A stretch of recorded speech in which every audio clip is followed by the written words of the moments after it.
नमस्कार मित्रांनो, मी स्वप्नील पाटील. माझ्या यूट्यूब चॅनलवरती आपल्या सर्वांचं स्वागत आहे. मित्रांनो, चित्र आणि विचार या मालिकेतला आपण आज 13वा भाग घेऊन आलो आहे आणि त्यामध्ये आपण आज जे पेंटिंग पाहणार आहोत त्या पेंटिंगचं नाव आहे आशा.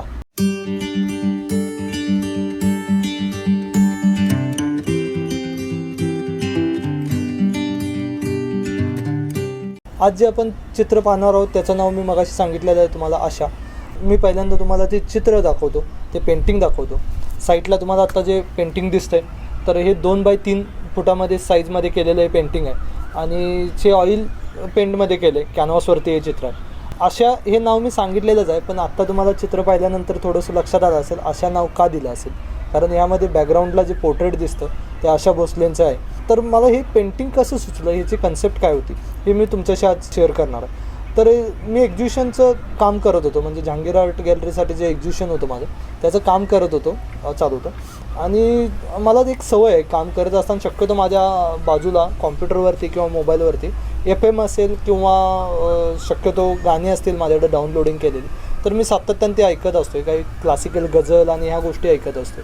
तर मला खूप आवडतं, कारण एक मूड लागतो, एक आपण म्हणतो एखाद्या छान सुंदर कलाकृती किंवा काम करण्यासाठी एक तंद्री असावी लागते माणसाची, एक मूड असावा लागतो. तर तो मूड मुळात गाण्याने मेंटेन राहतो, एक लयबद्ध आपला मूड राहतो, फ्रेश राहतो. तर हीच गोष्ट ठेवण्यासाठी माझं म्हणजे मूड फ्रेश ठेवण्यासाठी मी गाणे ऐकत असतो. तर ही गाणी ऐकत असताना एक काम पेंटिंग करत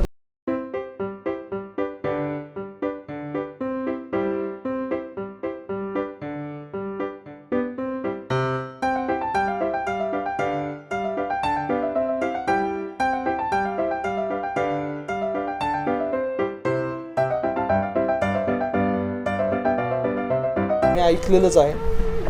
तर ते गाणं ऐकल्यानंतर मला असं वाटलं की त्या ज्या ओळी आहेत त्या गाण्यातल्या, तर तसंच एखादी मुलगी किंवा एखादा मुलगा प्रेमात किंवा त्या रिलेशनमध्ये असताना रेडिओवरती किंवा असंही मोबाईलवरती गाणं ऐकत असेल, तर त्यावेळी त्याचा मूड काय असेल किंवा कसा असू शकेल ह्या थॉटवरती मी कन्सेप्ट करावीशी अशी वाटली. मग मी माझ्या मैत्रिणीला अशी कन्सेप्ट बोललो, जिची मी पेंटिंग हे केलेलं आहे. आणि मी तिचा एक फोटो काढला होता तर हातात ती रेडिओ घेऊन बसलेले आहे आणि त्यावरती ती गाणं ऐकते. आणि तिचे एका फ्रेमच्या म्हणजे फ्रेमच्या उजव्या साईडला तुम्हाला एक लक्षात येईल की खूप चित्राच्या बाहेर नजर जाईल अशी एका ठिकाणी नजर आहे, तिचं काहीतरी लक्ष आहे त्या गोष्टीकडे. तर ती तिच्या मनातला विचार त्या नजरेद्वारे पाहते आहे आणि कानावरती तिचं ते गाण्यांचे बोल आशा भोसलेंचे येत आहेत. तर ती मग्न असणारी ती मुलगी त्या हॅपी मूडमध्ये ते गाणं ऐकत आहे आणि त्या गाण्याच्या काही ओळी मी ह्या चित्राच्या मागं काही लिहिलेले आहेत शब्द, म्हणजे त्या गाण्यातले जे शब्द आहेत ते. आणि मग मला असं वाटलं की एखाद्या वेळेस आपल्यालाही होतं काम करत असताना, म्हणजे गाणं ऐकत असताना किंवा आपण त्या कामात किती असलो मग्न, तर त्या गाणाऱ्या व्यक्तीचा चेहरा किंवा आपल्या आवडत्या व्यक्तीचं कुठला तर चेहरा आपल्याला समोर दिसायला लागतो. तसाच किंवा आजूबाजूला आपल्या आहे ती व्यक्ती असं भास व्हायला लागतो. तर तसाच भास असावा किंवा ते वास्तव त्या मुलगीच्या जवळ असावं असं मला दाखवायचं होतं. त्यामुळे मी आशा भोसले मागं गातायत, त्यांच्या हातात माईक आहे आणि ते गाणं गात आहेत असं मी हे बॅकग्राऊंडला त्या चित्राच्या घेतलं होतं. तर हे चित्र मला त्या एक्झिबिशनच्या काळात सब्जेक्ट सुचला, मी तो पेंट केला आणि एक्झिबिशनसाठी पण लावलं होतं, मी पेंटिंग डिस्प्ले केलं होतं.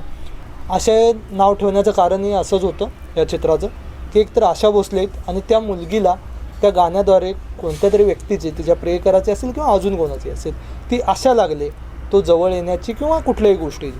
तर ती आशा प्रत्येकाला माणसाला असते. तसंच मी पेंटिंगचं नावही ठेवताना यामुळे आशा असं ठेवलं. तर हे पेंटिंग तुम्हाला कसं वाटलं मला जरूर कमेंट्सद्वारे कळवा.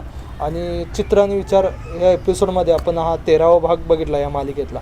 तर हा भाग तुम्हाला कसा वाटला जरूर मला कळवाच. आणि चॅनल तुम्ही सबस्क्राईब केलं नसेल तर जरूर करा. हा व्हिडिओ लाईक करा, शेअर करा, अजून लोकांपर्यंत हा पोचेल, माझा हा विचार अजून लोकांपर्यंत पोचवला जाईल तुमच्यामार्फत. तर जरूर हा व्हिडिओ शेअर करत जा. मी असेच पेंटिंगचे विचार, त्याचबरोबर पेंटिंगच्या काही नवीन एपिसोड म्हणजे चित्रकला शिकण्याबद्दल किंवा त्यातल्या काही चित्र काढतानाच्या काही टिप्स ही घेऊन येणार आहे आणि सुरू केलेले आहेत काही एपिसोड मी. तर ते एपिसोड तुम्ही पाहत राहा. तुम्हाला कसे वाटतात त्याच्या प्रतिक्रिया मला जरूर देत राहा. म्हणजे जास्त लोकांपर्यंत जाण्यासाठी हा चॅनल शेअर करत राहा, एपिसोड शेअर करत राहा. आणि दुसरी गोष्ट म्हणजे तुम्ही चॅनल सबस्क्राईब करा. धन्यवाद.